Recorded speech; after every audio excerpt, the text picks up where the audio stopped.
This episode of ETC is brought to you by the all-new 2016 Honda HR-V, the crossover that gets it right. Hey guys, welcome back to News Dump. It's Saturday, let's cut loose. Yeah, it's that time of year, guys. For the 15th year in a row, Faygo-sipping, clown-faced fans of hip-hop and white trash debauchery will have their day in the sun this summer at the gathering of the Juggalos. Yeah, since 2000, the Insane Clown Posse has invited fans of their very particular brand of hip-hop to join them and various other acts at some location in the Midwest to get fucked up and go wild as only Juggalos can do. Yeah, we can't even begin to understand the appeal of any of this, I can. I was a fan of ICP when I was very young.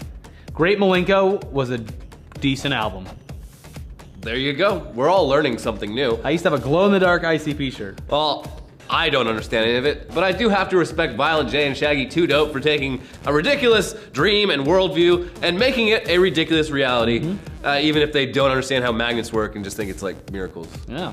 For the last couple of years, the Gathering of the Juggalos has announced its impending existence through ridiculously long-form infomercials released on YouTube, usually centered around a sci-fi theme, and this year is no different. Yep, the 2015 Gathering of the Juggalos infomercial is here. It takes place in the year 3092 for some reason, where a trio of future people attempt to use a time machine to travel back in time to 2015 so that they can experience the joy of this year's gathering, which they say is, quote, widely regarded as the best gathering of all time and the turning point in Juggalo history. Oh, good.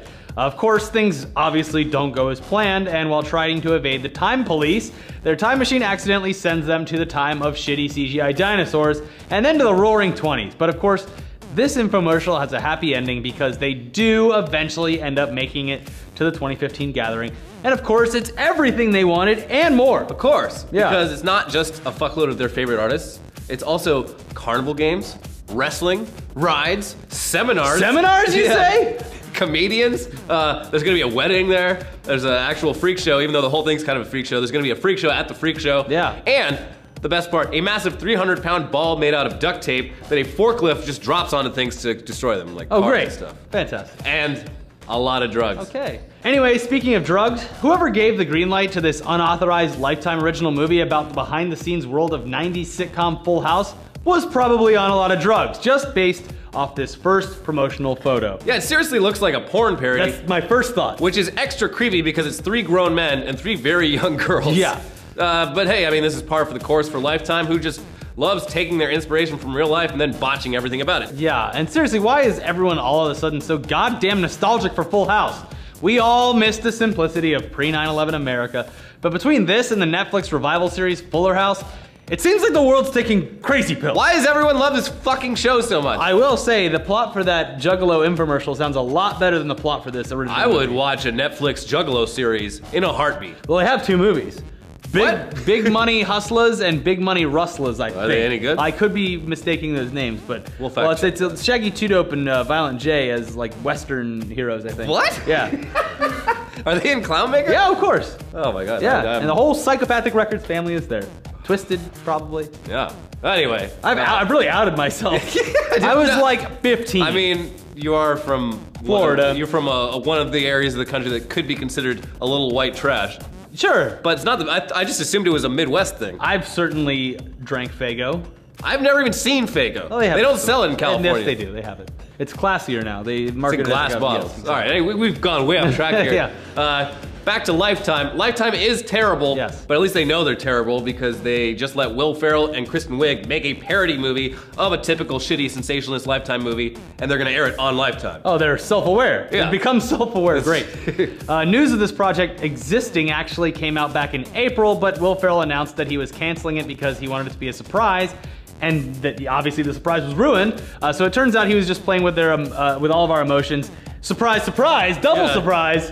A Deadly Adoption, which is a great name, is dropping on Lifetime on June 20th.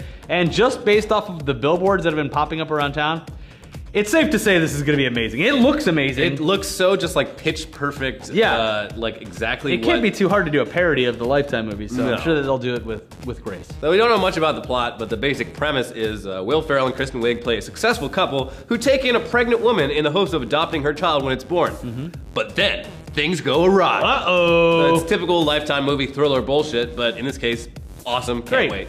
Anyways, like we said, that drops June 20th, and we'll definitely be watching Lifetime for literally the first time in our lives. I've never had a reason. But speaking of bizarre comedies disguised as more serious dramas, HBO just dropped a teaser for its upcoming movie, 7 Days in Hell, which is a 30 for 30 style sports mockumentary about a 7-day-long tennis match between Andy Samberg and Kit Harington, who's Jon Snow from Game of Thrones. Yeah, it looks really ridiculous and silly, but it's directed by a dude who's done a ton of Funny or Die videos and SNL digital shorts, and it'll also feature Will Forte, Fred Armisen, Michael Sheen, Karen Gillian, and many more, so it's bound to be good. Yeah. Anything Andy Samberg has done, I pretty much love. It looks really funny, and that sort of genre of sports documentary hasn't really had. It's actually Will Ferrell's kind of thing to do the sports parodies, so it'll be interesting. It used to be Adam Sandler's thing to do the sports parodies. Now it's Will Ferrell. Maybe Andy Samberg's next. Sandy Amberg. Sandy Amberg. Anyway, that's July 11th is when that's happening on A lot of HBO. good stuff coming out this summer. Yeah. True Detective, 7 Days in Hell, that unauthorized Full House documentary. It's a good thing we have our summer vacation to catch up with it. Yeah. Oh wait, we're not kids anymore. Whoops. We just work year round. Anyways, one more TV tidbit. Here, before you, is the new and improved Scream mask that's gonna be in the MTV Scream TV show. I mean, it's definitely creepy, but it's really, really generic. Yeah, it looks like a Slipknot mask. What is the point of making a Scream TV series in 2015 that it already has absolutely nothing to do with the movies, and then you go and change the one single element that actually connects it to the original source material? Meh. Why? It looks like a Slipknot mask, damn it. Another band that I love of people that Slipknot dress up. has great masks, I'll give them that. They got great music. It's fantastic music. All you Slipknot fans out there, you really give it to Elliot, okay? Please, right here. Yeah, you should watch their documentary, Disaster Piece. It'll documentary? it's called Disaster Piece. It'll really change your mind about the band. I'm sure they're great people. I just can't like the music. Fantastic live. Anyway, let's close out this dump with a hot new video from the interwebs. It's our nightmare come to life, a horror movie about an evil, possessed quadcopter drone. Yes, a beautiful young couple moves into a beautiful new home and does what so many people are doing these days. They buy a drone. But that is when things get creepy. And spooky. Honestly, I wouldn't be the least bit surprised if this idea was actually made into an actual movie that isn't intended to be a joke, because the horror movie just sucks that much these days.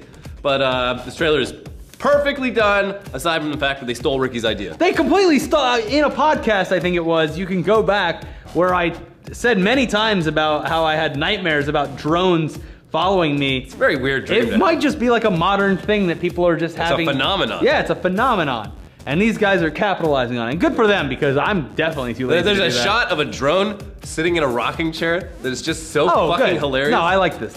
It's great. Yeah. Good for them. Did you dream of a drone sitting in a rocking chair? No, I dream of a drone constantly over my shoulder, like watching everything I do. Well, that's the future that we're gonna have to just get used to. Yeah, the damn paparazzi. This show's gotten too big. Stop watching. Stop stealing our ideas. Yeah, okay. We got lots. Check out our content over here, guys. We have a new episode of Tugs, new episode of Weekly Weird, and a new episode of Tech Tuesday. So check those out and wait for our podcast tomorrow with John Goblicon from Necrogoblicon. Just leave the window open, sit at your desk, wait. Yeah. It's coming. Here it comes, and it's a real goblin. Bye.